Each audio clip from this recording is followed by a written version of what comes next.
allowing us time on your agenda to speak to members and update you on our strategy. So I think, given our time, we'll crack straight on with it. Thanks. Claire, did you want to start off and then I'll pick up? Yep, thank you, Mindy. Thanks, everyone. Thanks for welcoming us back. It was a couple of months ago that we came to see you last. But I'll just do an introduction. So my name's Claire Fletcher. I'm the Programme Manager working within the ICS space for our pharmacy system. And Mindy, did you want to introduce yourself? Yes, I forgot. Sorry, I'm Mindy Bassey, and I head up the ICB MedsOp team. Thank you. Thank you. So the aim for today is to give you an update on the progress since February, since we last met, to share an overview of the latest content that we've developed from the further engagement that we've done around our medicines optimisation strategy that we're developing for the system, and outline a bit around the next steps, to share some information about the workshop that we're planning in May, and to invite you along and request that you promote if you'd like to. So just to give you a brief overview of the engagement that we've done to date, we've sort of done it in 3 phases. Phase 1 was the high-level conversations that we had. Phase 2, which started back in November, has been this broad engagement that we've been doing across a range of health and social care professionals and sectors, including with patients. We've held focus groups back in November. We've started conversations with experts by experience via a system group that's called My Life Choices that have been working with us since then. We've had engagement with system locality directors, programme leads, and also we've done quite an in-depth piece of work in each of our 4 places.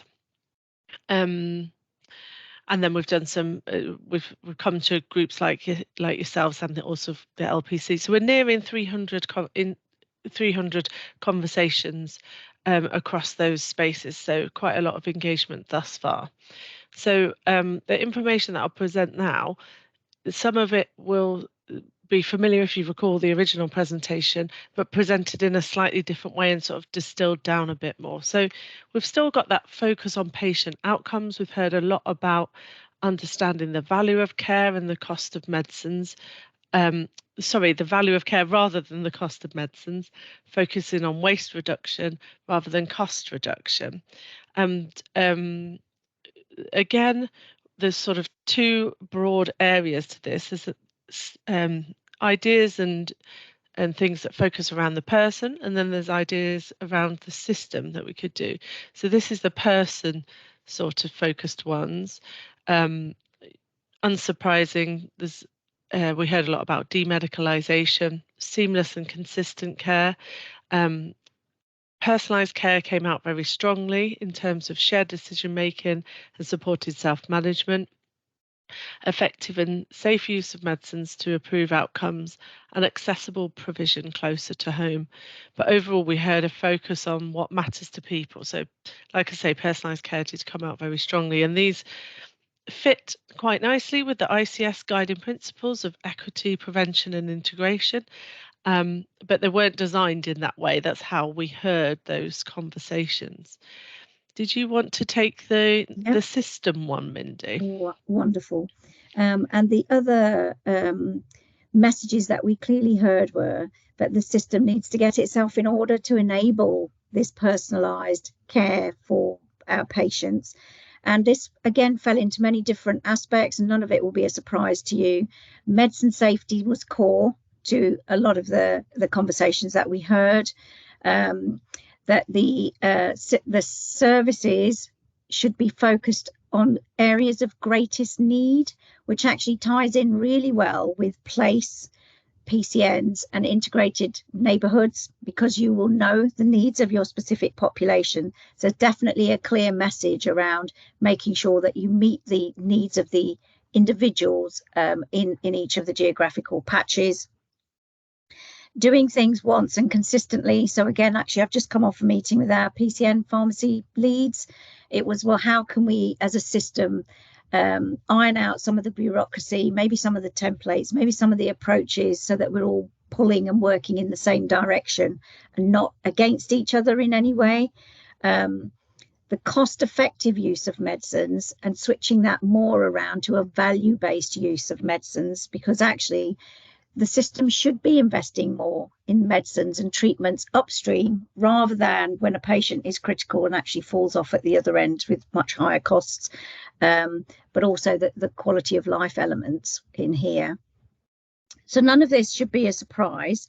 And if we move on to the next slide, this is what the patients wanted. And this is basically a sort of diagrammatic representation. So this is how the patients saw themselves going through their journey, even before they're being put on a medicine. They basically wanted to have information and every other intervention and option to not go on the medicine in the first place, which again fits with our prevention agenda.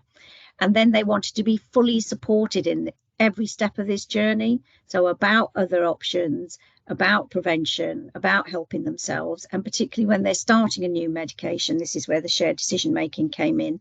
They want to be fully involved in that, and then to have support all the way through, even to the point of de-prescribing and getting patients off those medicines through the reviews. And this is the sort of journey that our clinicians, health and care professionals want to be able to provide for our patients. And if we just move on to the next slide. And so all of the work so far has basically led us to develop this emerging driver diagram. So from everything we're hearing from our patients, our population, from health and care professionals and other audiences across the system, is that this focus of the MedSop strategy should be around safe prescribing, access to medicines, and joined up pharmaceutical care. So those are the three sort of broad programs. And then in the purple boxes on the far, well, to me, it's my right-hand side, are the key enablers. And it's about how do we as a system come together to really optimize and align our enablers and do enable the delivery through these sort of green boxes, which is the lenses of the principles that we're going to use. So throughout this, it's about getting this balance between population health management and reducing inequalities, and yet at the same time meeting the needs of the individual. We need to make sure in terms of access is not just about access to the supply of medicines closer to home, but the provision of clinical services closer to home, but also making sure that we are in best place to use innovation and research for the benefit of our population. So again, these will be common themes. And I guess our reason for bringing it here is, does this resonate with you? Is this what you feel your members have fed in as well? Is there anything on here that you feel that we're missing or should be approaching differently? But we're intending to use this sort of very draft driver diagram as a basis for our workshop in May. And Claire is going to share the details of that.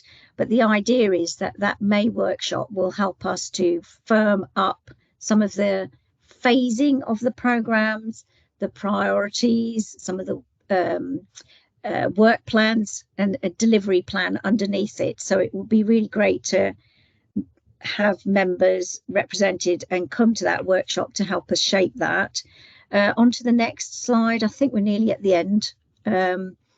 And so this is it. Sorry, exactly. Our next steps is number one is the workshop, because this really will be our way of kind of pulling everything together. And as I said, phasing, prioritizing, agreeing what the work plans might be going forwards over the next 3 to 5 years. But we also are now at a stage where we will need to finalize this strategy. And again, the opportunity on the May workshop will be there to do that.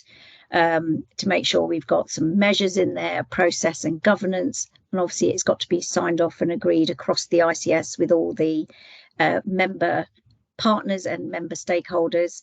And then the delivery plan is really going to be the key so that we can move into the delivery phase of it and actually show some action following all the conversations that we've had. So that's what it's all about, Stuart. And that's the end of our presentation, I think, apart from the workshop details, which, Claire, if you just leave on the screen, we're happy to share that afterwards as well. please let us know if there's other key members or colleagues or stakeholders across the system you feel we should be sending that out to. But we have sent out as wide a field as we have been able to so far, but clearly there may be people we have unwittingly missed off. And so it's really for any comments, any feedback about anything that you've just heard. Hi Mindy, it's Stu. Obviously, I've just seen that the workshop will be taking place in Carlton. So will there be any plan to take a road show maybe up towards Basildon? Because I'm just conscious that obviously the geographics of the county is very vast. It's certainly something we can think about. We did try to get some meetings up in Basildon, and we've sort of managed to get a few, but not as many as we'd like. Okay. You're absolutely right. Yeah, we will do that. Yeah. Great stuff. Thanks very much. Okay, there's a couple of questions in the chat, so I'll just quickly go to those first, if I may. Debbie Swain from Lombard Medical Centre. Third-party ordering increases waste, and our workload is often duplicates or is out of sync. Repeat dispensing complicated when change is needed. Pharmacies seem to struggle and tell patient script is not there. Worry that ERD is safe, especially when we have turnover of registrars. So that is also supported by Dr. Andy Summers, who's one of our committee GPs. I've always felt ERD is not safe and just introduced multiple ways in which scripts are done by practices, but have been a solo voice out there and can't fight the tide. I think this also ties into the fact that there are now more and more virtual consultations, and it is something that we're trying to get a grip of. In the sense that actually it's no longer just the pharmacies on our patch that we need to be engaging with, because patients and public are sourcing their medicines far wider than that and online, and there is this move to more and more online and virtual consultations. So all of that is something that we are trying to pull into the strategy, because it is about supply, but also about safe supply and where are the checks and balances happening around this. And clearly there are some interoperability issues, and IT and digitalization is one of the key enablers. So we're already engaging with our NHIS and our IT and digital leads across the system, but also with our community pharmacy leads at regional and national level to try and iron some of that out. But absolutely, it's all part of that same programme. Okay, thank you, Mindy. Debbie, you've got your hand up. Would you like to come in? Yeah, so you'll have to excuse me because I've got vertigo today, so I'm actually off sick. But so repeat dispensing, we're having to go down this road quite rapidly, really, because like you say, we're doing quite a lot of med reviews now online or by questionnaires, and then seeing the vulnerable and the people that really need to be seen. So we're increasing our ERD at a rate of knots. And like you say, it cuts down on all of the admin, processing scripts and stuff. But when you try and change anything or add anything, it's massively complicated. And we've got lots of GPs with registrars turning over, 5 registrars at a time, potentially. So it's just absolutely key for everyone out there that you know how to do it if you're doing it, because we've had a incident. But I just feel like a lot of patients are always complaining at the desk because they come back to us and say the script's not there and we can see it's there, or there might be some parts of it on repeat dispensing, but then another prescription just on acute, and it just gets massively complicated. And I've not sussed a way around it, really, because we want it because it benefits us, but there's pitfalls. It's still, what I'm hearing is that a lot of the initiatives and the rollout of repeat prescribing and mechanisms and policies still end up being very clunky around the edges, and they don't quite fit smoothly. And one of the clear messages from both patients and clinicians was to have a smooth pharmaceutical journey for the patient, which is this access to medicines and the repeat prescriptions and then the reviews as well. So Debbie, there may be something there that we can pick up as we go forward with that element of the delivery plan once we agree it. Yeah, definitely, because I would say it's my biggest complaint on reception. It's the biggest grumble, and it's a huge part of our workload, prescriptions. So if we could nail it, it'd be really Yeah. good. And it's trying to meet the needs of everybody, because we've got the elderly who need the help of pharmacies ordering for them, but Yeah. equally, you know, we're getting duplicates and ordering too early, so all that, and wastage, or that third party ordering adds to it. Yeah. So, and yeah, I think we're hearing exactly the same thing from our community pharmacy colleagues who are also having to deal with it on the other side. So this is what we mean, is there something here that we can do to actually facilitate that, make that easier, so that there's less time wasted on all these anomalies and conversations that are having to be had. Great. Thank you, Debbie, for your question. Hope you feel better soon. Helen Davies from Fairfield's practice has put in the chat as well. Mindy, can you include patient education on the NHS app and how to access to order repeat meds? Seems there's a lot of confusion with patients with the NHS app at the moment. Yeah, I think there is a lot of confusion with the NHS app, full stop, with around some of the meds. But communications is actually a key theme that comes out across the whole of the MedSop strategy. So in that person-centered slide, one of the things that patients wanted to have across the whole of their journey was information. And we've already linked with our system communications leads that actually the communication to patients, obviously, and to clinicians as well, but to patients in particular, to maybe reset some of their expectations, to inform them about some of the processes, is really going to be key to keep them engaged on going on this journey with us. But the idea about the NHS apps, I think at this point it feels as if the drive is to get as many people using it before they're considering about putting some additional useful information on it. But absolutely, from a MedSop perspective, both at regional and national level, there is this will to actually put more of the information on there as that app takes hold. Okay. As a user of the NHS app for repeat prescriptions, it does seem to be changing quite often. And I've seen that as my own personal experience. And so I totally get, if patients are, you know, struggling with digital, they will also struggle to maybe not order their repeats, which will then impact because they'll make contact with their GP practice. So we need to really make sure that the user engagement is there as well. So just going on to that point, so Dr. Margaret Abbott has put, there are some really good wallet-sized patient information leaflets about how to get onto the NHS app and how to order repeat prescriptions from Digital Knots as a website. So if you haven't seen those, maybe have a look on Digital Knots website. Okay, are there any more questions for Mindy and Claire, please? No. Well, I just want to say thank you for allowing us the time. And as I said, we'd welcome colleagues to attend the workshop or to alert us of anybody else we could send the invitation to. And of course, if there's anything else that colleagues think of, then please do email Claire and myself directly. And we're happy to pick that up after the meeting.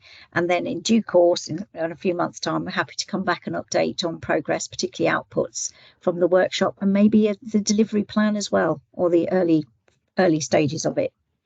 Thank you. Perfect. If you are willing to share the slides, that'll be fantastic as well, and also a good reminder for the workshop coming up. Louise Perkins has just put in the chat before you go, River Green Medical Centre. Mindy, if you want to join us for a morning to experience practice life of repeat prescriptions, please get in touch. Absolutely. Yeah, thank you for that invitation. We will definitely be taking that up. But yeah, having worked in primary care and in community pharmacy, you know, yes, we really do appreciate the frontline issues. And obviously, walking in somebody else's shoes is something that we're really supportive of across the system. And we are also encouraging GPs to see their community pharmacy colleagues and vice versa as well, to help some of that communication as well. Yeah, Great. Thank you. There's also something in the chat as well from Dr. James Reed at the Manor Surgery talking about secondary care. Obviously, we don't want the. Shall I clarify? Yeah, please do. Yeah, come in, James. Just the increasing amount of vigilance that we're getting around CQC about making sure that patients have been counselled properly about their medication. For instance, a lot more people coming out on SGLT2s and making sure that they've been fully informed about the risks of taking, because we're often just continuing the script from their admission. So it needs documenting all over the discharge summary that the patient's been informed about Fournier's and DKA. All the patients that are being recommended to start on medications with sick day rules. They're just myriad, the non-valproate sort of risk to congenital abnormalities in females of reproductive age. All of these medications, if the secondary care are recommending them, they've got to have counselled the patient, and we're just not seeing any of that on any outpatient appointments or discharge letters, and it's something they've really got to get a handle on, and quickly, because it's just A, it's not fair on us, and B, it's just a safety issue, really. Yeah, absolutely. The sodium valproate, just to say that there is actually a system task and finish group in place that is addressing these very issues. And in terms of the medication reviews, this is again where there was a plea from both patients and clinicians about joining up better. So, for example, in secondary care, if the reviews are being done, what information is being shared, how is that recorded, and how can primary care be assured that is done, and vice versa. So, absolutely, James, a very valid point, and it again is something that is, one of the priorities in the strategy that we're hearing. Great stuff. So I was just trying to put something in the chat back to Dr. James Reed, really. But if these are great examples, really, of workload transfer into primary care, and obviously the potential risks to GP colleagues, we don't want that. So if practices are experiencing this, please could you email those examples to liaison@notslmc.co.uk, and we will try and gather as much evidence for us to then take forward and engage with secondary care, because we are keen to try and take action on this. Okay, thank you very much, Mindy. Thank you very much, Claire. Lovely to see you both. Thank you for your slides, and thank you for allowing us to record today's session, and hopefully we'll see you very soon. But please think about the Bassett Law and maybe getting beyond and maybe expanding those workshops in different areas of Nottingham. Sure. Absolutely. Thank you very much. Thank you. Bye-bye. Bye. Thanks. Bye. Okay, we'll now move on to part 2. I can see Sarah, you are in the chat. Nice to see you. And I think Angela, here she comes. Hi, Angela. And we're joined by Michelle. Hi, Michelle.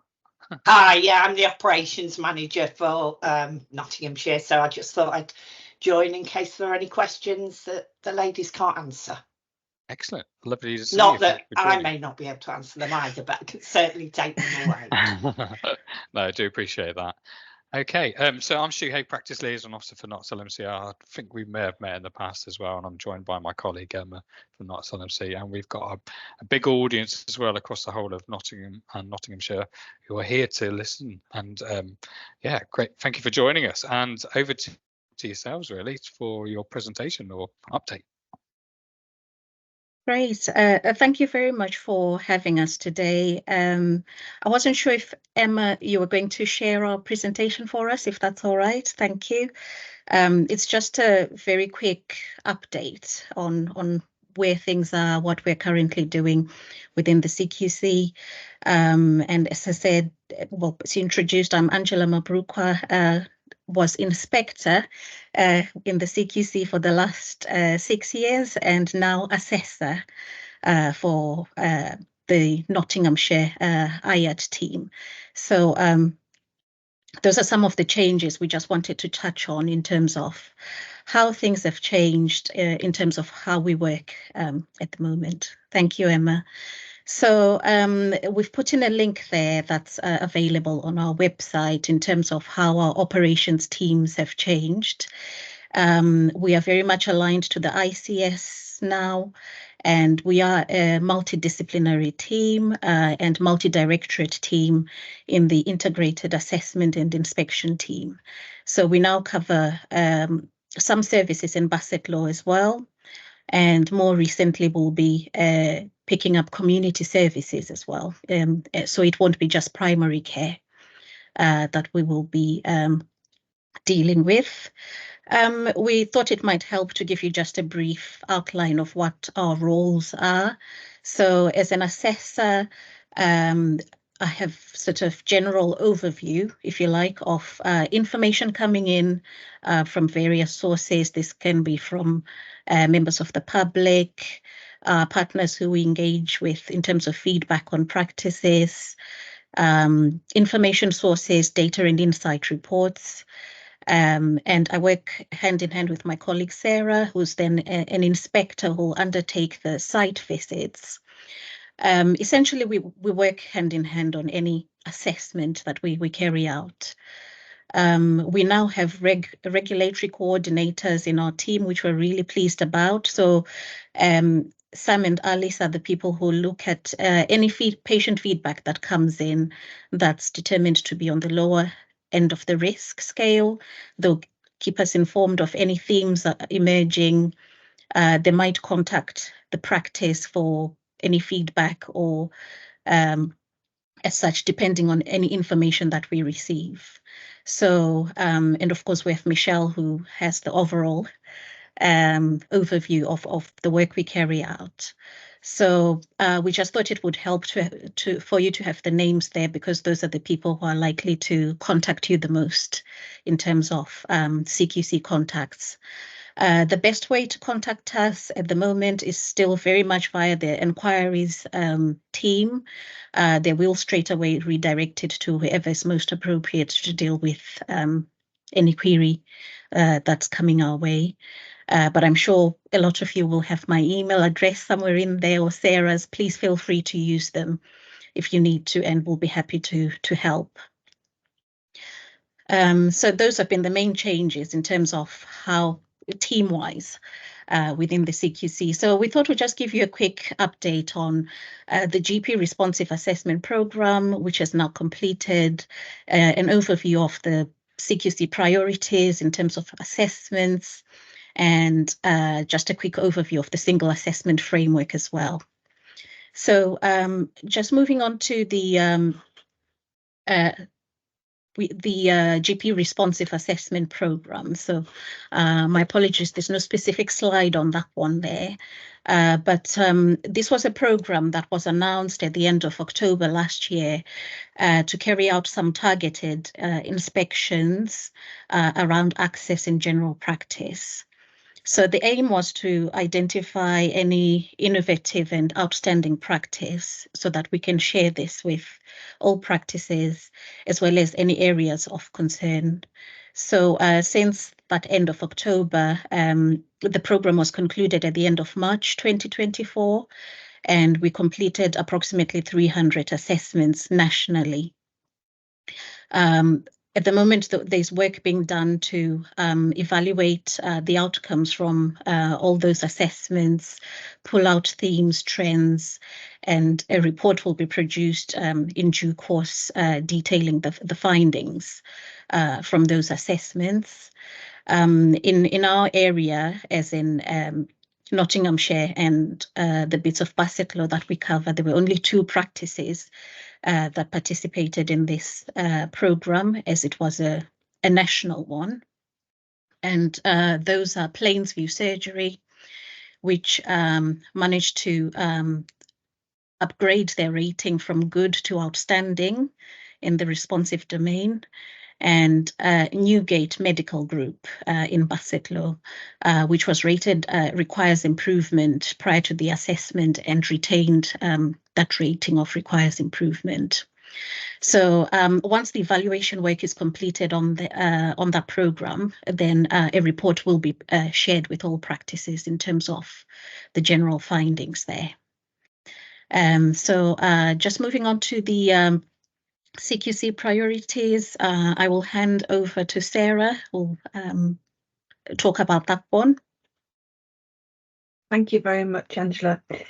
Hello there, I'm Sarah Hardy. I'm relatively new to the CQC, so many of you won't have met me. But as Angela says, I'm here as an inspector, so for the main part, I will be the person that's on site, going through the inspections with you and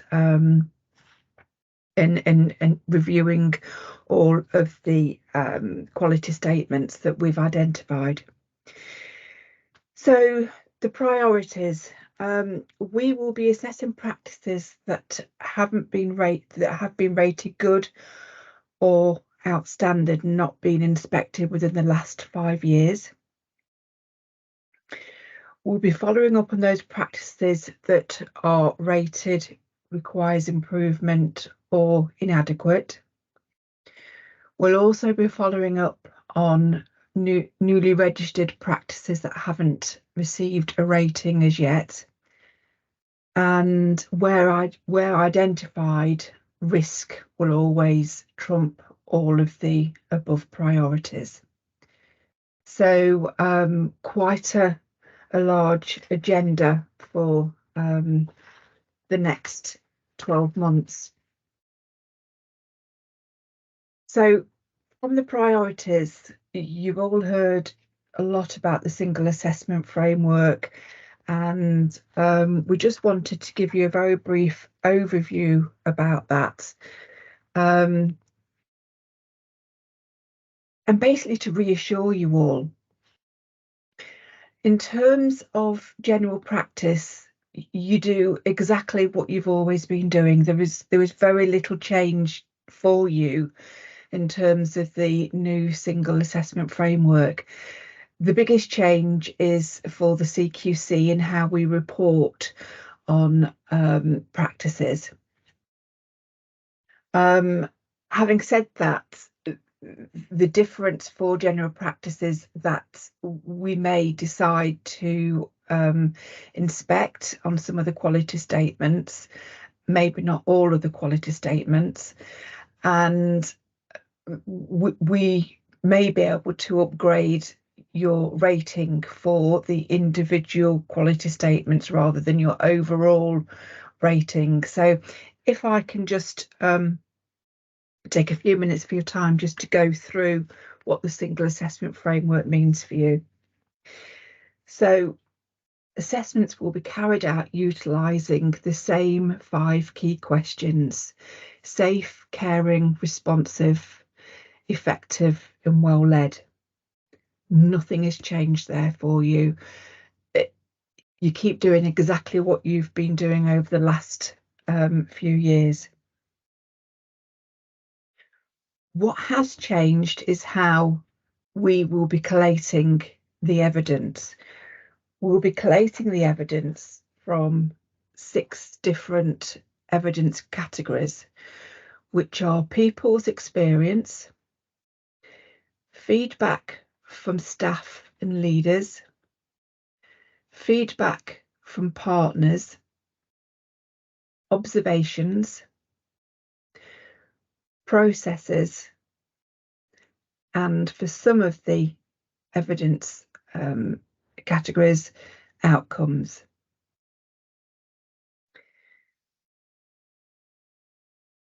There are 34 quality statements within the evidence categories, which are based on our fundamental standards, and the fundamental standards are over the internet, so you can research what those are. For example, we'll be looking at learning culture, safeguarding, medications, IPC, consent, exactly the same as what we were looking at before. We may assess you based on the 5 quality statements, or we may just focus on a couple of the quality statements. And each provider is unique. There is no set criteria. There is no blanket prediction on that. Each provider will be reviewed as a unique entity, and the decision for which quality statements will be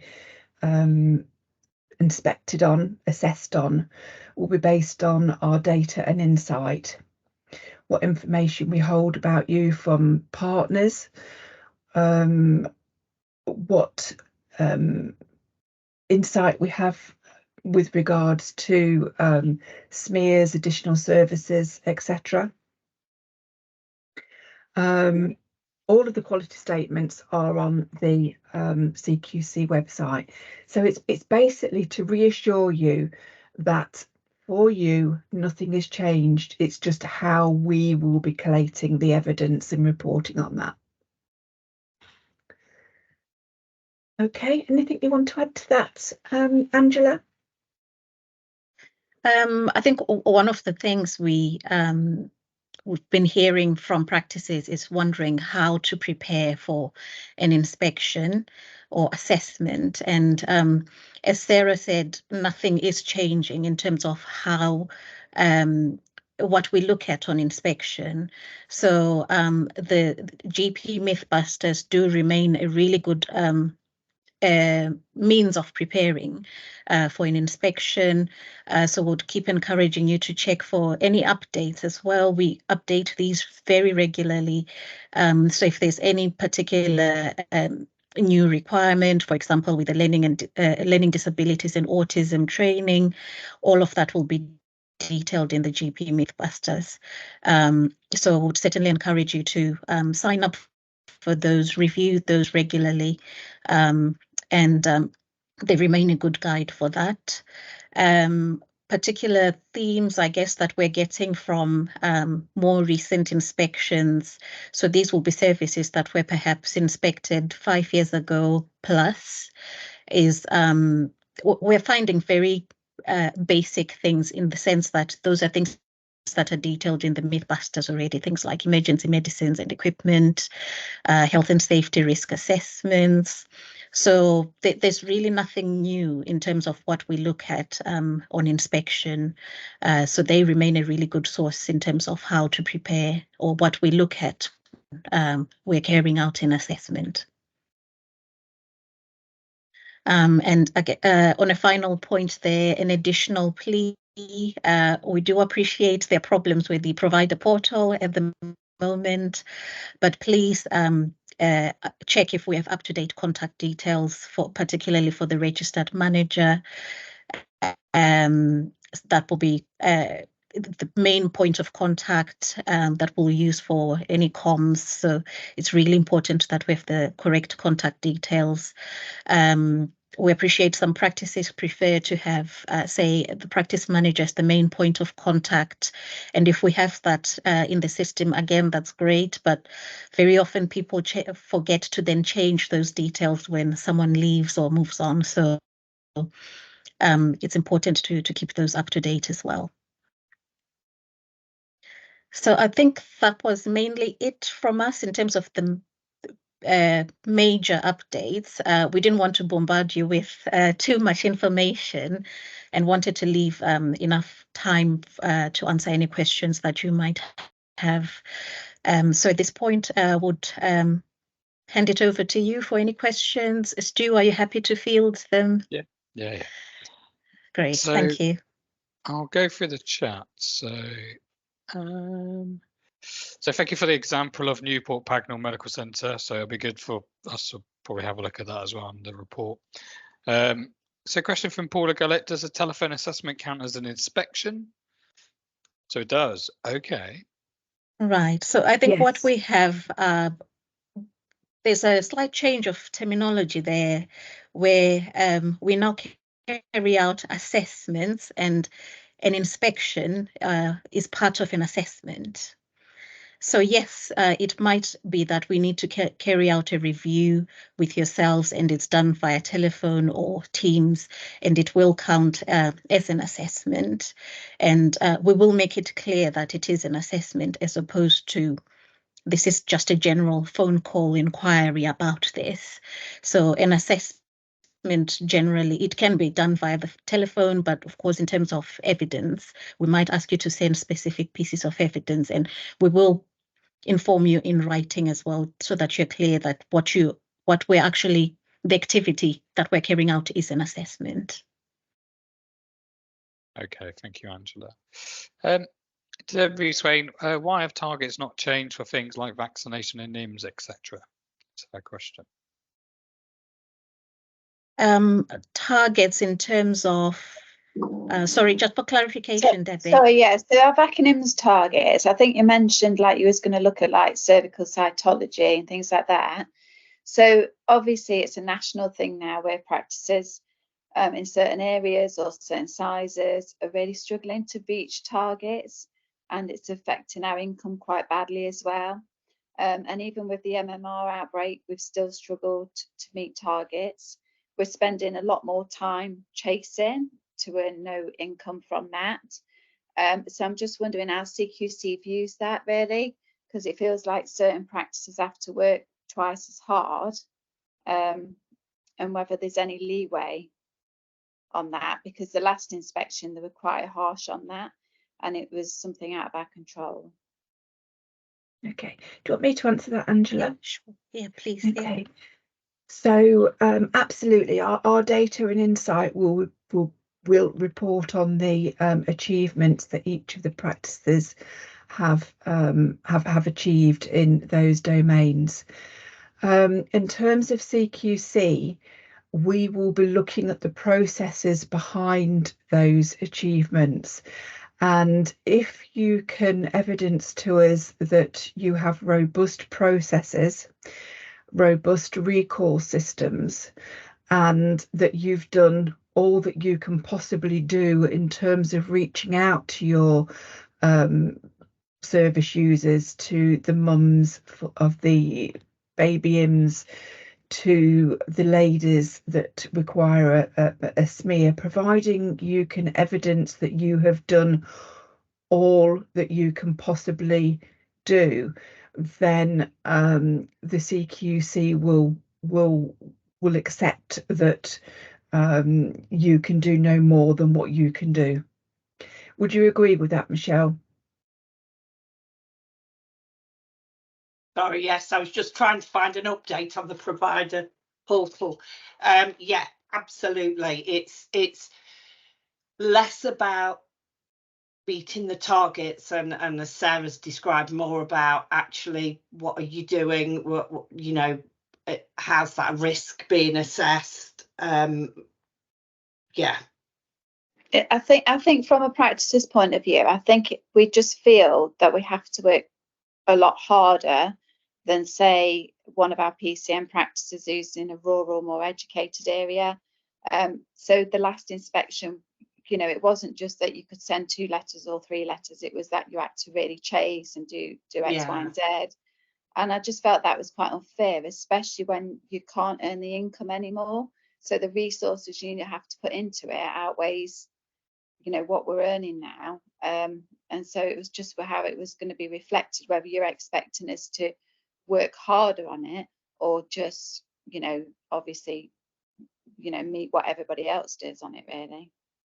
Can we pick that up, Angela and Sarah? Can we pick that up with our monthly call with? Yep, we Esther, certainly is that can. all right? And then come back to you on that. Thank you. I think certainly from the performance reports that we can access from the ICB, they do show us those sort of trends, if you like, and comparisons with other practices. So we can quite easily see where some performance is typical of a particular practice or the population that they see. And as Sarah says, it's more about the systems behind it. Is there anything else that can be done to encourage those people to take up vaccinations, and if not, it's more about how that's tailored to your practice really, as opposed to sort of a blanket, you didn't meet the targets and therefore it requires improvement. Yeah, it's just we often get compared to kind of rural practices within our PCN, and we're central and a lot bigger and completely different. And so I think you could look like an outliner when actually you've just got a completely different demographic. Yeah, and by all means, please feel free to challenge that at that time when that comes. Yeah. Thanks. Great stuff. Thank you, Angela. Thank you, Debbie, for your question.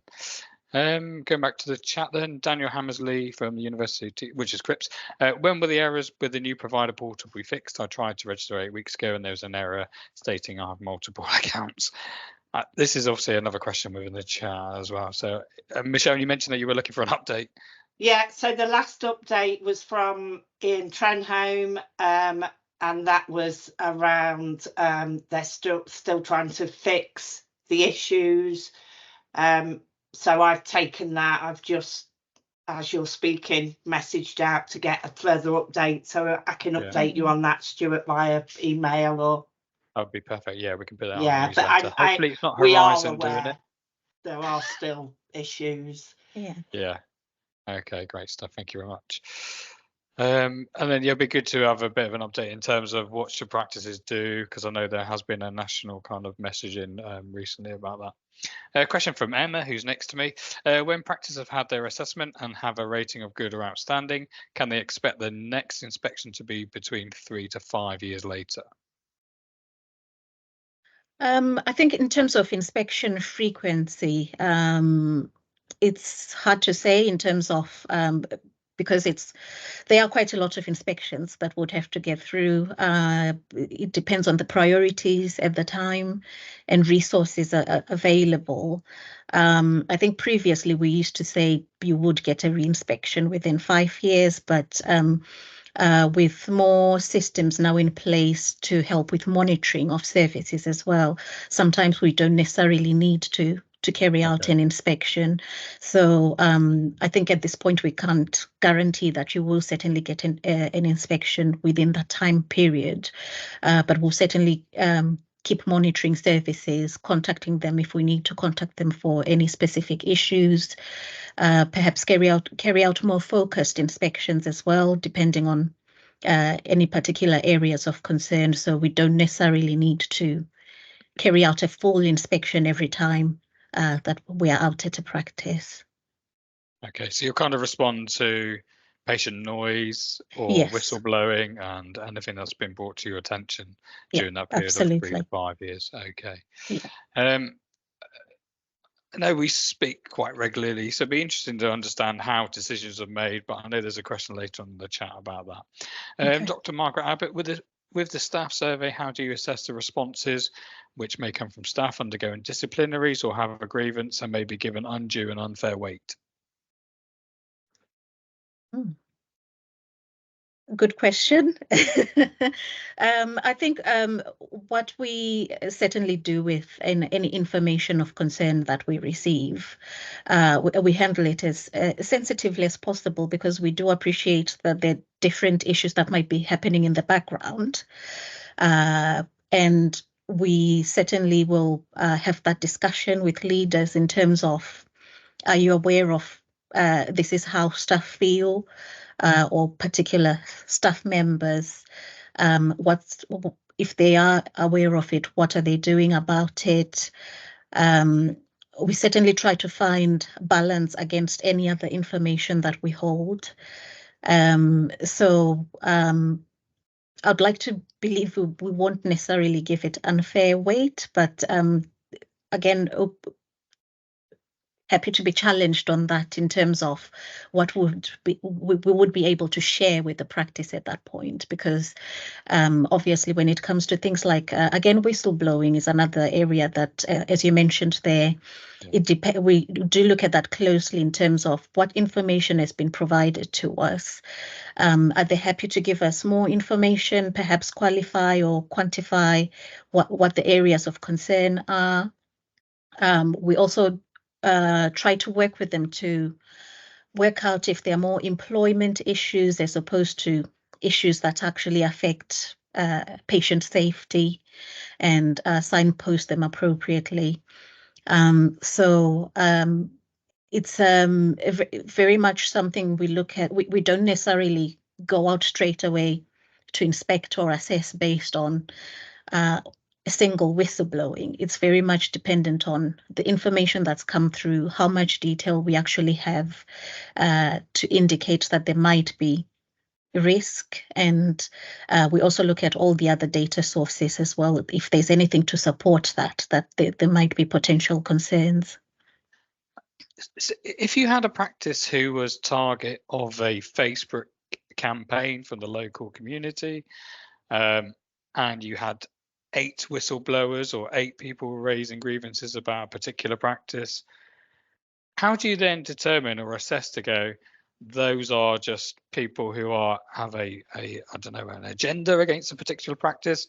How do you understand whether whether those accounts or whatever's been claimed by patients or whoever it may well be are accurate? Because I think it'd be good to understand the balance of decision making. Obviously, it goes to how do you decide which practices need an in-person assessment and those at a telephone.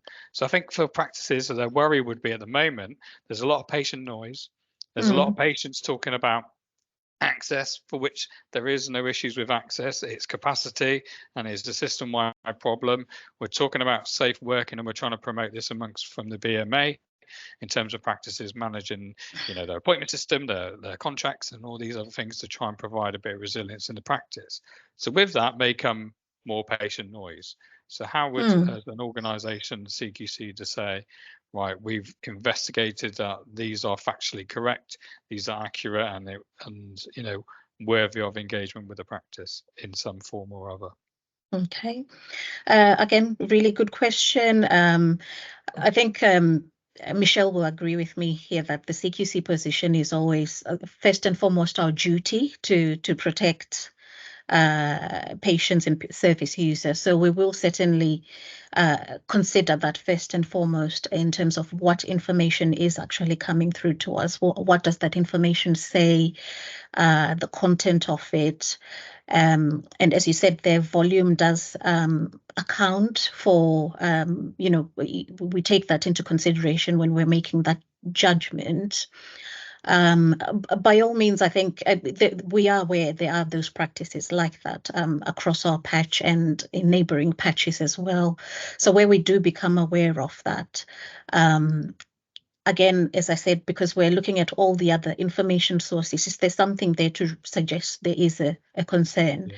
We will have that conversation with the practice, whether we feel the best way to assess it is through an assessment and an inspection. We can do that. And I think it's actually more helpful to the public to have a more up-to-date report on that practice where it says we did go out and we didn't find any concerns at all. We are aware there's noise to do with this, but that's an issue that's actually being addressed. So sometimes it's of greater benefit to not only to ourselves, but to the public to actually have a much more up-to-date report on that practice. So if it's a practice we inspected 8 years ago, we asked us, at least, the public know we've been in recently and we didn't find any particular concerns there. Okay. Yeah. So would you then encourage practices who are maybe feeling some or hearing some of those noise from patients or, kind of negative campaigns against them to maybe reach out and to make you guys aware?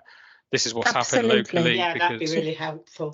That actually helps a lot. Yeah. Yeah. Because particularly, you go through a spate of, say, high staff turnover, whatever is happening there.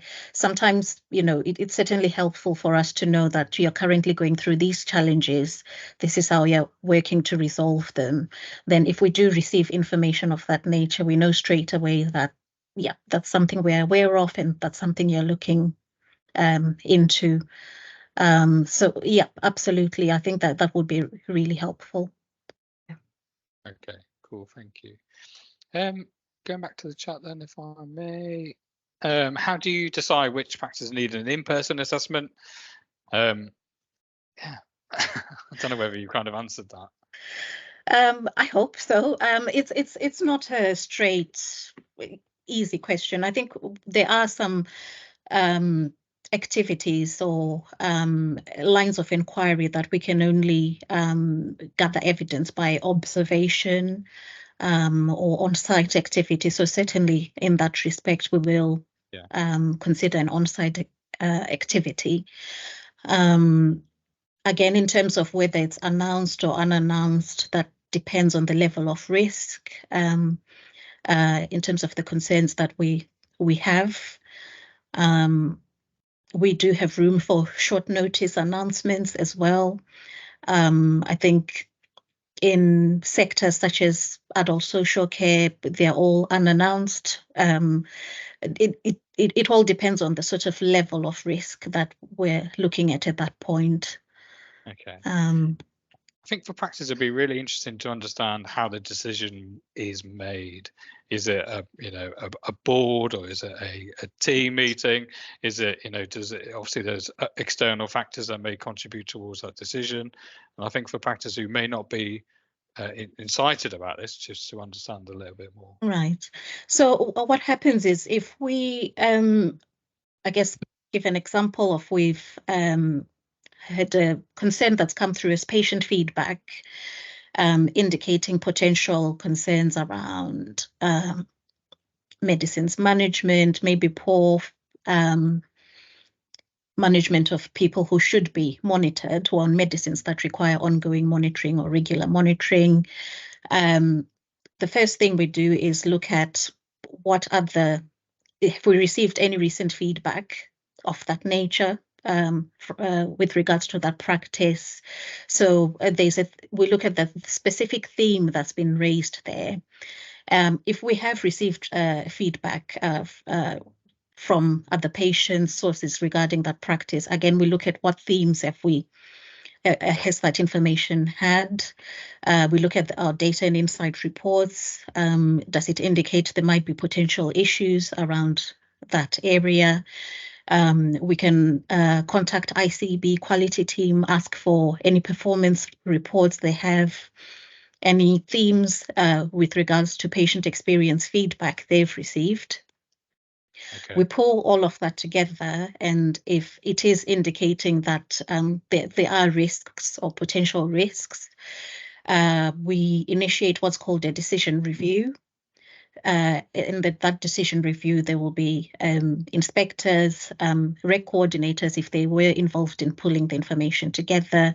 There will be an operations manager, and we look at all of that and have that discussion as to whether it requires follow-up, what nature of the follow-up would we need to obtain assurances that patients are being treated safely.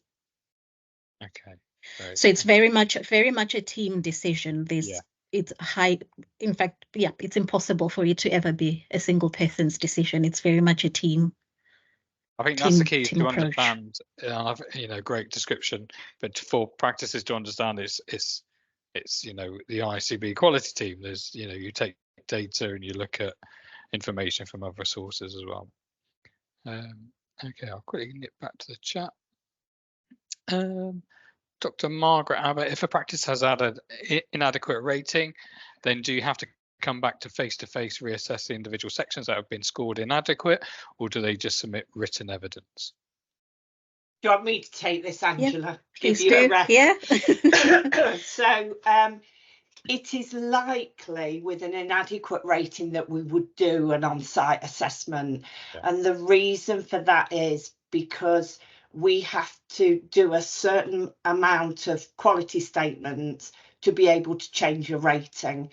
And if we're going out to inadequate service, there's a likelihood for you guys' benefit, and also for us assessing that we want to change that rating, we would struggle to get that via a remote assessment.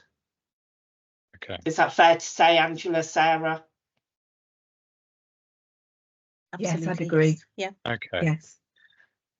One thing that springs to my mind is that obviously and somebody's put this in the chat already, which is Shan Hussein, who's our chair of the LMC committee, is the pressures obviously being felt by practices right now and staff. Yeah. And to have an inspection, whether that's announced or unannounced, adds a great deal of pressure to those individuals within that, and it also delays patient access potentially, because we're drawing people away from delivering clinical services. So the impact isn't just to the practice, it's also to the patients. And you, as an organisation, we just need to really keep banging that drum really in that message, because as we're leading towards safe working, we're trying to allow them to empower themselves in terms of managing their clinical delivery within the contract, but at the same time trying to provide that resilience to staff And while we're trying to do that, we, CQC, as soon as you hear those 3 letters, people do start panicking, and we want to try and prevent that as much as possible, and hopefully allow an easy transition. Dr. Abbott, you got your hand up. Would you like to come in? So thank you. But so just to kind of expand on what you said there, Michelle. So if a practice has got inadequate, then you come back and do a whole all the different sections you'd go through again and do a full inspection thing, would you? Or just the bits that you wouldn't? Not necessarily. We would do enough. So where Sarah talked about those quality statements, we would do enough of them so that we know we can change the rating. So that doesn't necessarily mean everything, but we need enough. It's a bit like when we used to inspect in the old way, we'd have to do a certain amount of the key lines of inquiry to be able to affect the rating. Because the last thing we want is to come out to you, assess and say, yeah, Margaret, yeah, it's great. We can clearly see there's been improvements made, but then we don't change the rating. That's disappointing for you. And actually, it isn't good for good use of our resources. Does that make sense? So that's for inadequate, which is the worst of the situation. So if you were requires improvement on just the odd thing, then again, do you come out and just inspect the odd thing, or do you want to submit in written evidence? Or I'm not quite sure. You've talked with the new system. The idea was that you could change your rating kind of like monthly if appropriate, couldn't you? Right, so yeah. I'm just wondering how you change your rating, or if you think you're outstanding, and do you just submit written evidence, or how do you change your rating or submit, get us reassessed? So what you will see going forward, so when the regulatory platform first came out, yes, you as providers were rightly told you would see an ongoing, so a live view of where you sit as a location. But that will only happen as the platform builds. So a first assessment will pull those ratings from the inspection world. It may be that we've probably only took 2 or 3 quality statements, so we don't change the rating. But what you will see on the website is this little, I can't think of the word for it, almost like an arrow that moves from the left to the right. So if you were sitting in good, it would show a percentage across that good domain. So it could the arrow could either point to RI, so you're still good, but actually only just good, or the arrow could flip over and be just under outstanding. So it tells the public where that practice sits. Now, as the regulatory, can't put my teeth in, platform builds, that will be more and more important to you guys, because every time we assess, so if there was an issue in a practice and all we needed to do was look at that issue, we could go in and that would still impact that arrow. So it won't impact the rating, but it will still move the arrow. Does that make sense? And that, unfortunately for you guys, that's something that has to build. The system is only as good as the information we put in, so it will only ever be as good as the amount of assessments we do. Okay, thank you. Anybody else? Clear as mud. I know. I think I understand it, and so yeah. So if there is something where you are going back to reassess, even though you are trying to make changes to that and have the evidence to say that the changes have been imposed, it still may not affect the rating. No. However, the indicator may slightly move. The indicator may move, but the rating may not. What I would ask, and what I know that my team do, not just in for your services but across the sectors, is that when they're going out on an on-site assessment, that they make it very clear from the onset that whilst an assessment's taking place, it will not change the rating, just so that providers' expectations are addressed right at the start. And I would also ask, if you feel you've had an assessment, two things actually, one from one of the comments, if you feel you've had an assessment and you want to challenge why that rating's not been changed, that you raise that challenge, because it will come to us and we will support that. But equally, someone had put about assessment teams be respectful. I would absolutely ask that if you're in that situation where that's not happening, that you come back to us. And I would even go so far as to say you come back to me via my email, because I'm confident, and I'm really laying myself out here, I'm confident that you will not receive that from Angela and Sarah. Yeah, I agree. So Okay. I will happily take an email from you. Great stuff. Thank you, Michelle. Just conscious of time and me chatting.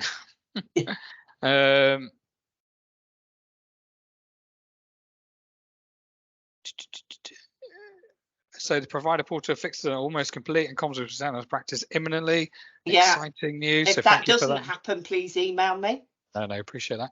Patients are now taking to Google reviews to vent. We have a lot of complaints left on Google review from patients who have been told either no, patients have been identified. I do answer all comments made, but they are getting ridiculous. How does CQC deal with these, and do all complaints go against us? Continuing from my first, sorry, we also have, sorry, Angela, go. Yeah. No, I was going to say, again, we look at these only for any themes emerging.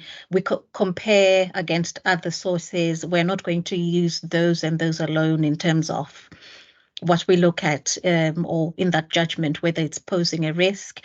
I think it's a very good thing that you respond to some of them. Sometimes I think I've noticed with the Google reviews, once they know someone is there who can respond or will respond at some point, they actually reduce in number. But for patients, sometimes it's simply knowing that someone is listening.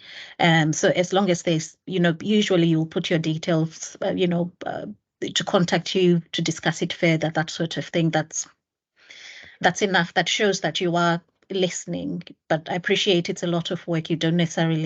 We wouldn't expect you to respond to each and every one of them. It's not contractual, and I would also question the validity of those individuals, such as user 2651, whatever, blah blah blah, trying to make comments against the practice which are really false.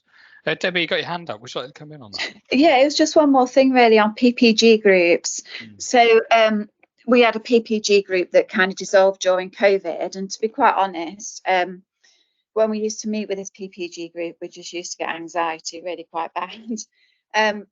So our population is the majority are under 65, but PPG groups tend to be the older generation. We're being asked to modernise quite quickly to keep up with capacity and everything else.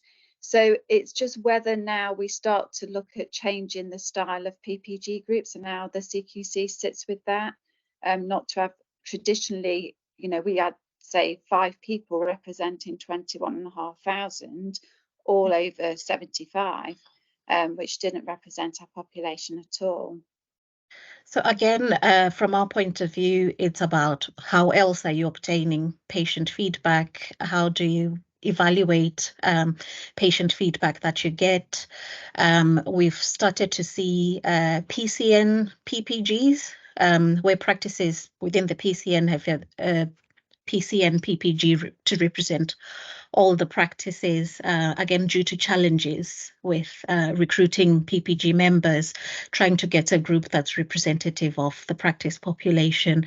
So that's something we've seen in other areas. But again, I think from our point of view, in terms of how, responsive you are, or how you evaluate, patient feedback, it's really up to you in terms of how you gather that feedback. Do you have any other means of gathering patient feedback or engaging with patients on any changes occurring within the practice.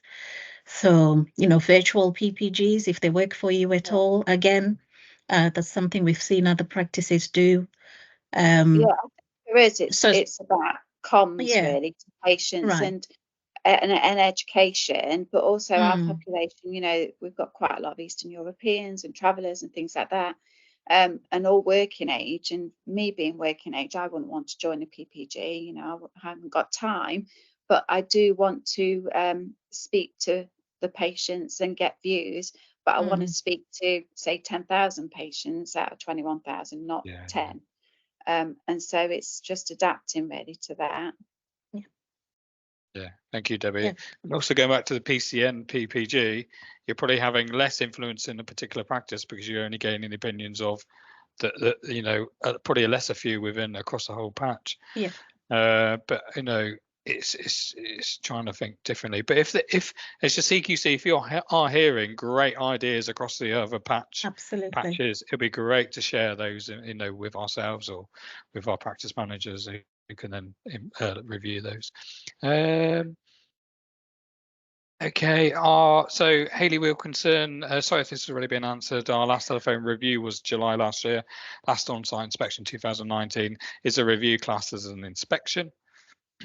All right. So with this one, I think I get what Hayley means. If I've not got it right, Hayley, please email me and I'll try and help you with this. I think what was happening at the time was every few months there would be like a run of our data and insight reports. And if there's no information to indicate that there are concerns which would require us to review a practice or potentially carry out an assessment or inspection, there would be a strap line that would go across the on the CQC page for the practice that would say we've carried out a review and the ratings remain the same, something like that.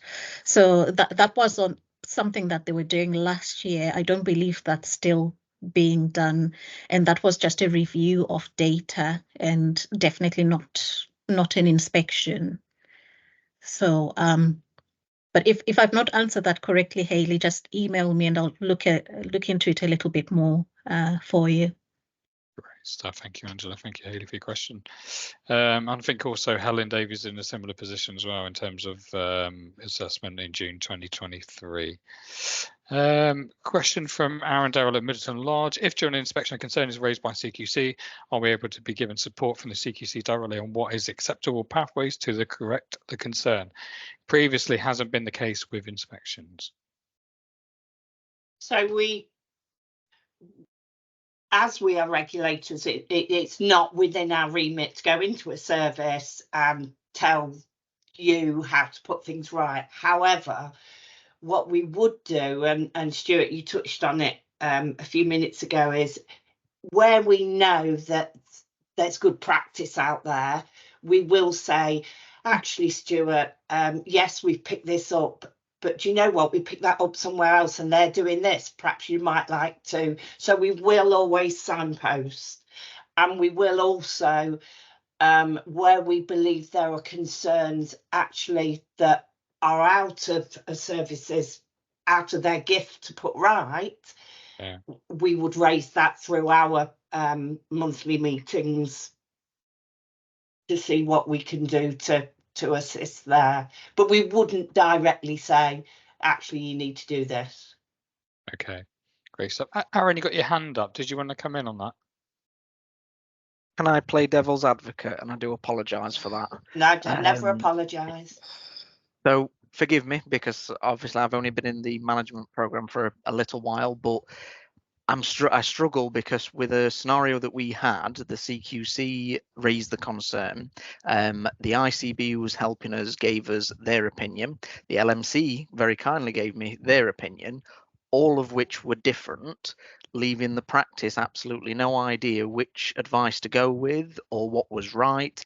And the confusion I have is that if you are able to tell me that it is not to a standard, then surely there is an acceptable standard. And so the acceptable standard is the regulation. Pure and simple. Okay, I don't want to go into too detail of the scenario. Do you want to email me separate? Yeah, we can. If please, Yeah. if that's all Yeah. right. Yeah, Thank you'll you. find my email address in the invite. So yeah, please do. Also up in Thank the you. chat as well. But I know what you're referring to, Aaron. Okay, Dr. Abbey, you got your hand up. Yeah, on the same kind of thing. So if one line in the inspection report says this practice doesn't meet the standard for this, a certain thing, then are we able to write to you then and say, what we are proposing is this, or we have already done this, will that now meet the standard? So I mean, what, otherwise we could just keep on going round and round, couldn't we? Because some things, I don't know, like clinical supervision, you could say that you're going to have debriefs every day, or you could say that you have an hour of debriefs, or you could say you have an hour every month or an hour every week, or you know what I mean, we could be backwards and forwards for ages saying, is this enough? So I'm just kind of wondering, for that, for instance, which is quite a controversial thing right across the country, what is adequate clinical supervision? We could keep on doing things again and again without knowing whether it's going to meet the standard. So I'm just, do you recommend we email and say, will this meet the standard? So if we went in and assessed you and we decided that there was an element that you weren't meeting in the regulations, so for example, where we used to say a requirement notice, that is now an action plan. So we'd say regulation 12, safe care and treatment, we believe you're not meeting because of this, this and this. When you get your report, we would expect an action plan back from you. What will now happen, which wasn't always happening before, is that you've sent an action plan in, that will go to Angela. Angela will review it, and if Angela's not assured that actually that meets the regulation, she will come straight back to you and say, I've got concerns, and she will say to you, I've got concerns about action 1. If it does meet it, she will come back to you and say, thank you very much, action plan addresses the concerns we raised, and we will pick that up at the next assessment.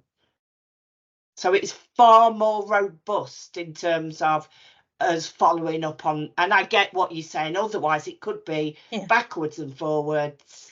So I guess just to add on to what Michelle said there, Margaret, so what we'll do is at that point, if so one of the things we'd always want to check is, have you had enough time for whatever change you made for that system to embed? Now that depends on what that particular issue is, but say for example, in the example you've raised there, you'd probably provide us with a copy of, this is the sort of supervision plan we have in place, this is the policy we have in place, and we've undertaken 2 of those or over 2 months, and we plan to continue. So we now have evidence there to show that that is a program that's in place and that's a system that's being followed within the practice. At that point, I think the current system requires that at that point where we think the action plan is acceptable or the response you've given us is acceptable, a month from that date, we carry out an assessment to sign off those bits. So you would come back into the practice at that point? Depends on what the specific issue is, whether we need to come back, or is that something we can assess virtually without needing to come back to the practice, into the practice as it were, or carrying it an on-site activity. Okay, thank you. That's really helpful. Thank you. Great, thank you for the question. That leads me into clinical searches. Would you be able to explain a little bit more how, obviously behind the scenes, and you're talking about remote access, and I know over the last couple of inspections where I've come along, we spoke about clinical searches and how that fits in, please. Right. So with the clinical searches, I believe that's Mythbuster 12 of the GP Mythbusters. This is a suite of searches that allows us to collect evidence that we can link to people's outcomes. So this would be the outcomes evidence category.